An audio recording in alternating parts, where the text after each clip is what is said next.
It's hard to look beyond some of the things that are happening through the US president that you just mentioned, actually, Mr. Trump.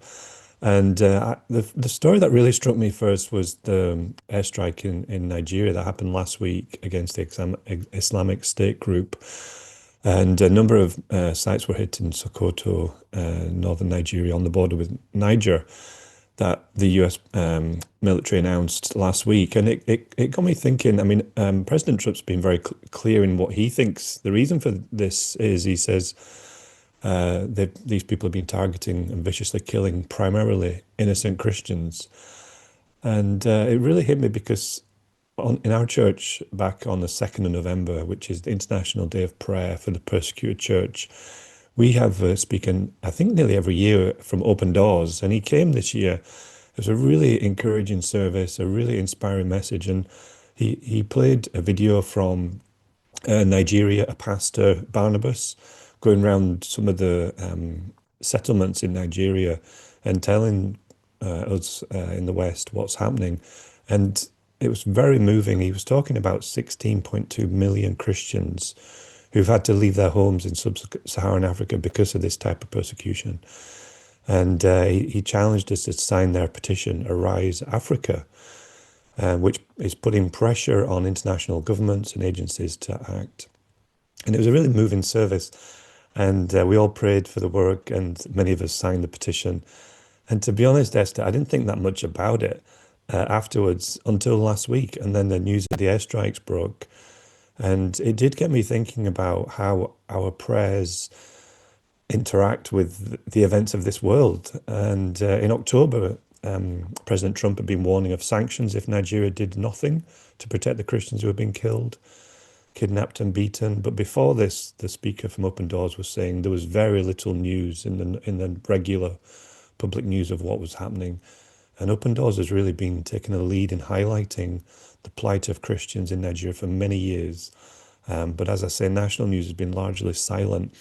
And it was really inspiring. He shared a couple of little examples of how their work is starting to get traction with politicians and governments.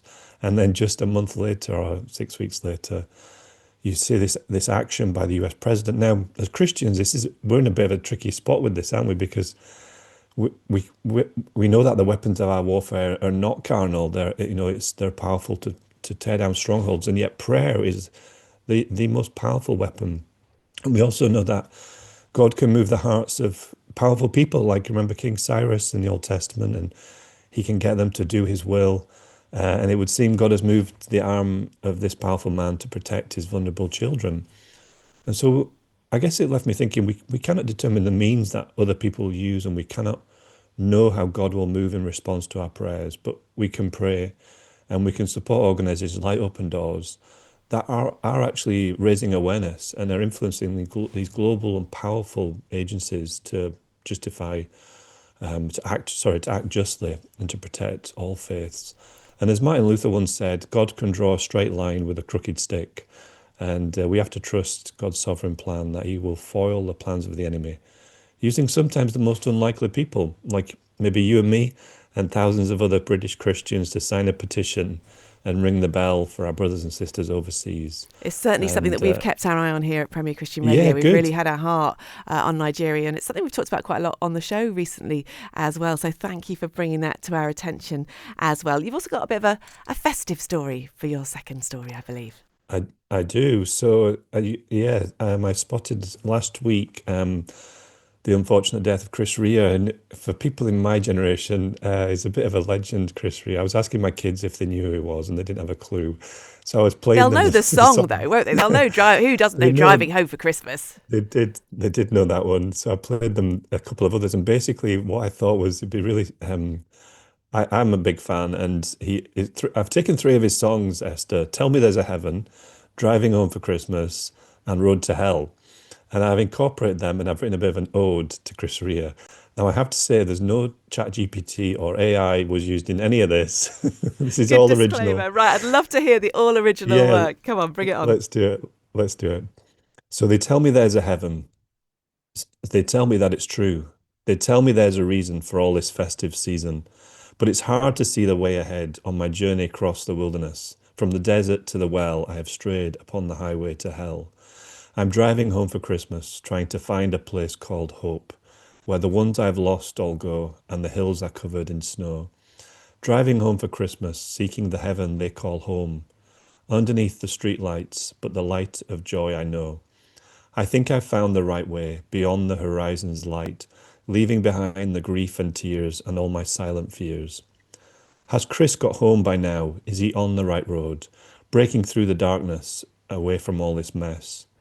Every wrong done is a game plan, every wrong turn a lesson along the way, each pit stop a temporary delay to that great and joyful day. Jesus, tell me that it's true. There's a reason. Tell me there's a reason why I'm seeing what I do. Tell me there's a heaven where all those people go. Tell me they're all happy now. Father, tell me that it's so. Yes, son, there's a home for every child, every lost and lonely driver, when the wind is howling cold and the years have made you old. Just look to me at the coming glory, guiding you to the greater story, when you are truly known and you receive a place of your own, a place called home. That's very beautiful. All entirely Thank you. composed by you with a little inspiration from the lyrics of Chris Rea as well. That's really gorgeous, Martyn. I hope you get a chance to share that elsewhere as well, because that's very beautiful indeed. Now, I know you've also got a quick final Christmas story as well. We're getting a little bit late to the news, so if you can give it to Sure. me in a nutshell, that would still be really encouraging. Yeah, sure. So quick story. We've got a friend here up in Scotland, Lorna, who works for a big financial company, and she was wanting to write a Christmas article. So she asked for some help, and I said, "Yeah, sure, I'll write that." So together we wrote a Christmas article to explain what Christmas is to non-Christian friends. We sent it out, and she told me last week it had 1,800 views across the company of what Christmas is. And there's about 5,000 people in a company. So we've nearly reached half of her company. And she was so delighted that she was able to communicate in a really friendly, non kind of inclusive language for non-Christians. Why do we celebrate it? And it's all about the outsider, love for others, and the future hope. And she was absolutely delighted. So yeah, that's a really encouraging from Lorna in her financial services company. Such an opportunity, isn't it? So we can use this Christmas season to get inspiration for Christmas 2026. Don't want to think about that yet, but great inspiration. Martyn Link from Thrive Scotland, thanks so much for sharing your news feed with us this morning. Great to see you. Happy New Year when it comes around.